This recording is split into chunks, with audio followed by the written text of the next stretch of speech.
velocity, the final part. Okay, so last class we wrote down an expression for the angular velocity in 3 dimensions, that is psi dot k plus rz theta dot j plus rz ry phi dot I. Okay, where rz is really rz of psi and ry is really ry of theta. Okay, and so the way I did this was, so the derivation was from simplifying S of omega is r dot times r transpose, and r was really r z r y r x, and so there was a lot of math involved, and I finally got the expression for angular velocity. Okay, what I'm going to do is I'm going to show you a shorter way to derive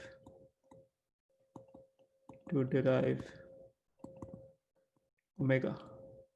Okay, and I think it's important to know the harder way, which is just following the formula, in order to understand or appreciate how easy it is to derive it the shorter way. So the shorter way of deriving this expression is actually based on one of the figures I drew earlier. So I'm going to copy that figure from my earlier class. This was 2 classes back. So I drew this figure for showing how the 3 to 1 Euler angles work.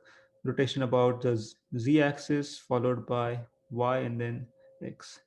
So let me copy this. Okay, so now from this figure,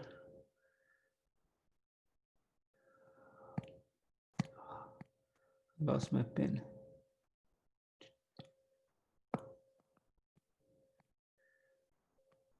Hold on.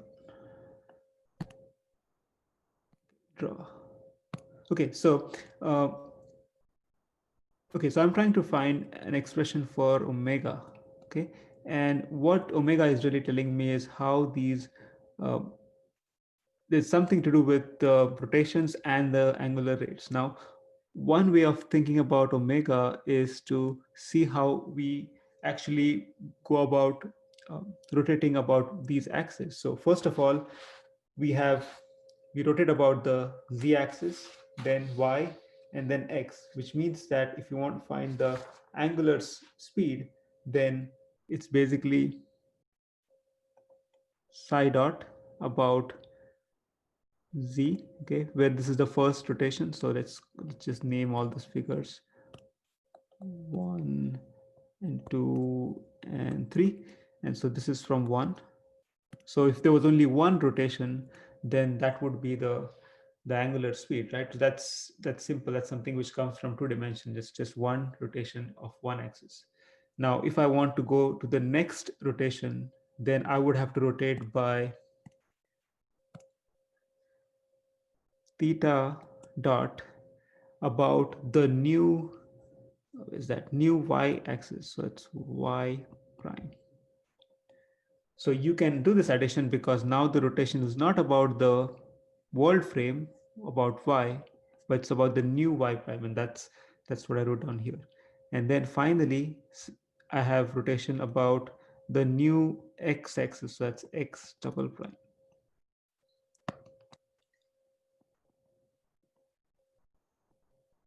Okay, so let me write that as 2, and that's from 3. Just by observing the rotation, the way these rotations are, you can write that, and that is actually correct way of writing the angular speed, because now I'm considering the fact that these rotations about the new y and the new x-axis.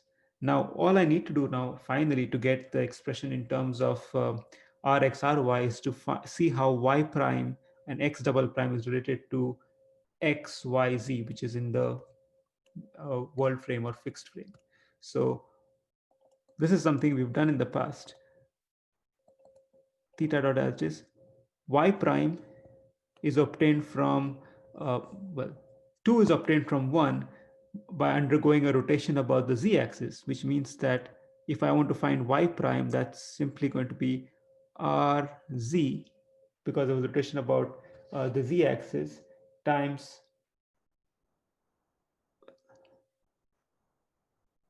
uh, you know what, let me just do it this way. The z is k, so let me write it k. This is just because I, j, k are unit vectors along z, along I, j, and k. And then for y, this is going to be rz times j.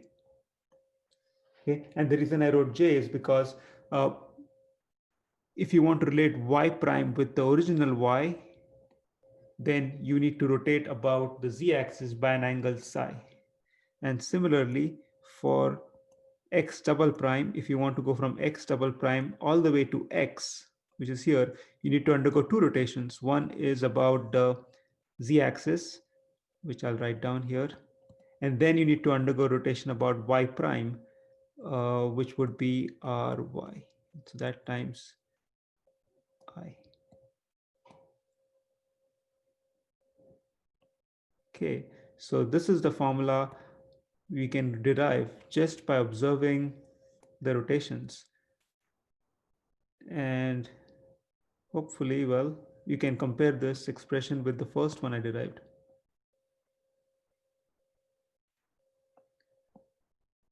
Here, this is from the lengthy way, this is the shorter way.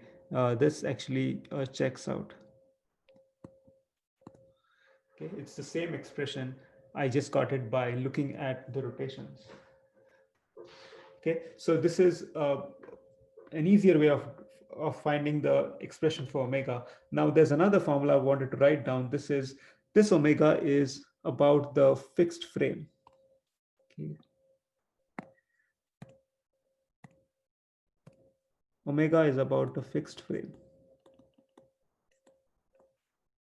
or that is the rotation which an observer would observe sitting on the frame which is fixed to the world. Okay, now there's another angular velocity which is sometimes important, especially when we're doing dynamics, and this is the angular rotation fixed frame angular velocity. And then this one is going to be called the body frame angular velocity. So this is the angular velocity as observed by a person sitting on the object. So if you have an object,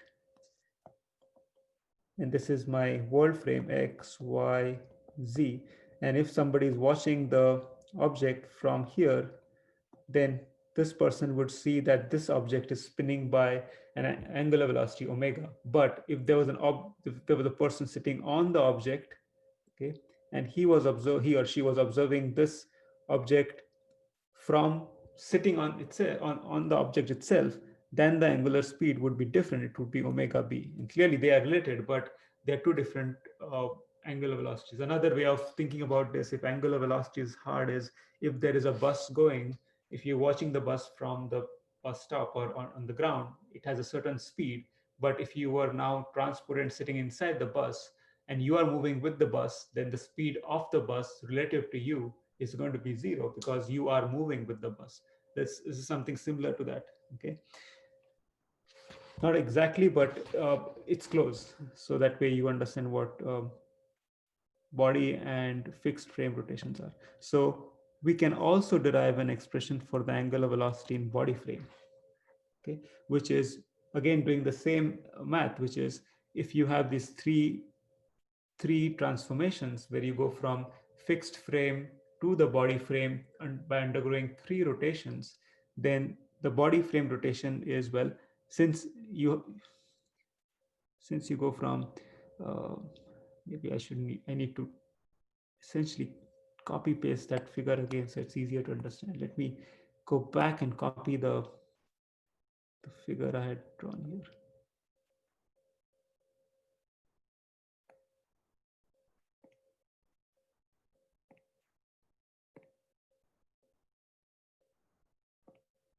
Okay, copy.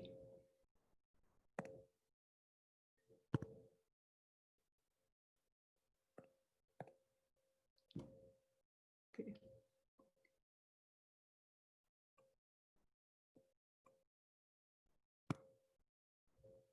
Okay, so in this case, what you need to do is you need to go work your way backwards instead of forwards.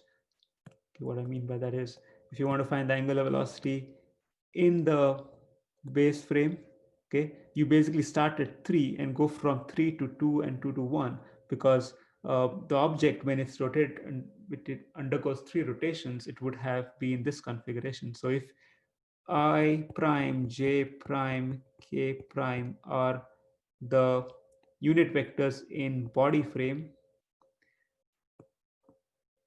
then I can write phi dot about I in the body frame.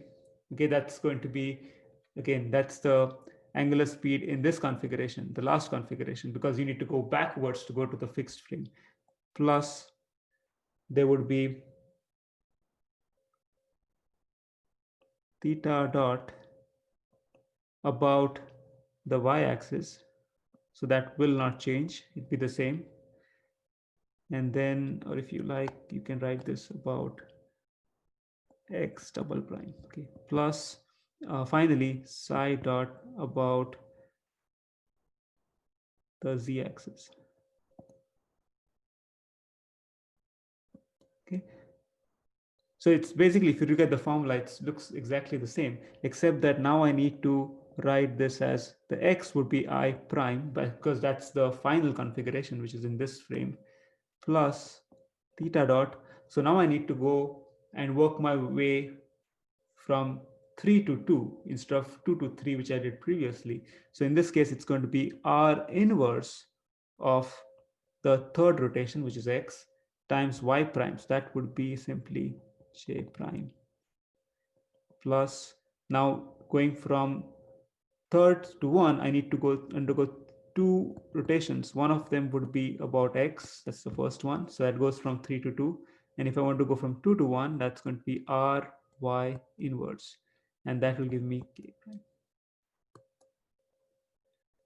Okay, but we know that r transpose is I. In other words, if you pre-multiply both sides by r inverse, you get r transpose is r inverse. So we can essentially replace r inverse with r transpose. And so we write omega b equals phi dot I plus theta dot rx transpose j prime plus psi dot rx transpose ry transpose k prime. So that's the formula for the angular velocity of the body in body frame. Okay, so body frame, and then previous page we had equation in the fixed frame. Okay, so what we can do now is we can actually expand both these expressions out and see what we get. So if we expand this out, which I'm going to do next, so omega is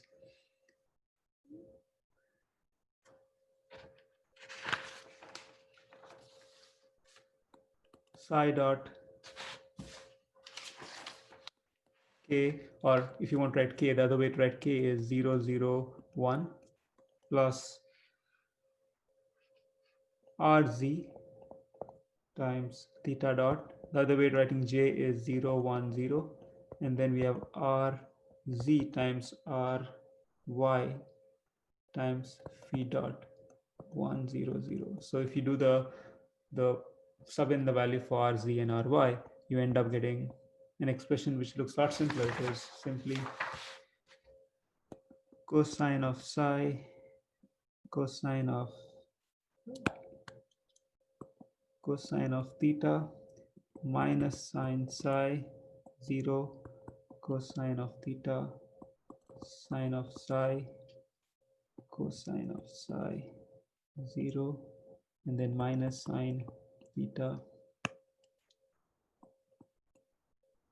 0, 0, and then these are the rates, the phi dot, theta dot, psi dot. So that's the expression which tells you the angular speed given the rates. Okay, so it's not simply the rate dot, but it has more ingredients to it. Similarly, for the base frame, you can write phi dot times I. So I is 1, 0, 0. Then we have R x transpose times theta dot times J. And then R x transpose R y transpose times psi dot times K. And so if you simplify that, of course I would do it in MATLAB, then you would get omega b equals 1, 0, 0, 0 cosine phi minus sine phi minus sine theta cosine theta sine phi cosine phi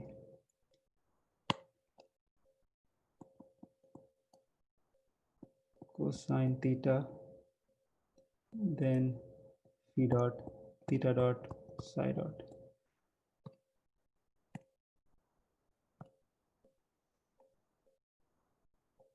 Okay, so let's call that 1 and 2. Okay, so if you write omega as some, let's say call an A matrix times, I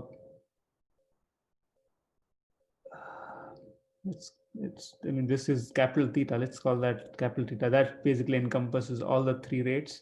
And then let's call omega b equals A B capital theta dot. Okay. Now, if you, so this is just same as 1. I just wrote down in shorthand notation because I'm going to make a statement about A and AB. Okay. Now, if you take the determinant of A and determinant of AB, then you see that these determinants go to 0 when as this way. And then if you want to find the rates, you need to invert the matrix A. And similarly, if you want to find the rates, Euler rates, theta dot, phi dot, and psi dot, then you need to invert AB. But AB and A are 0 when cosine theta is 0, which means that you cannot invert. So there is a what is known as a singularity when theta equals cosine theta equals 0, or when theta equals pi divided by 2. So when you if you do these calculations on MATLAB, it will start giving you infinities. This is similar to one of the problems I gave in the homework, where you had to find the inverse when one of the arms, I think it was a two-link manipulator, was perfectly straight. And when that happens, you cannot invert, and things blow to infinity. And that is actually, this is actually, in this case, this is a problem with the representation. So this is a problem with the use of Euler angles and rates. Okay, so people in the world of 3D dynamics never actually really use, well, I shouldn't say never use, I should say they do not use this notation when they suspect that cosine theta will be equal to 0 or theta equals pi by 2. So there are cases where, especially for manipulators, that you can ensure that theta in some particular configurations which the manipulator moves, you never really hit this singularity, and so nothing will go really wrong. But in some other case, for example, spacecraft dynamics, when things are spinning all over the axis, then sometimes theta becomes equal to pi divided by 2, in which case things will blow off. And so you don't want to use Euler angle rates for certain systems, like especially spacecrafts. So what people do is the fix is what is known as quaternions. So they use what is known as quaternions to represent 3D rotations. Okay, and so I'm not going to spend time doing quaternions. That's another way of writing the angular speeds and angles, and then doing dynamics and so on. And that's like I think that people can pick it up if they have to, but for manipulators, we won't really have to worry about singularities. So that's all about angular velocity. Okay, I'm going to stop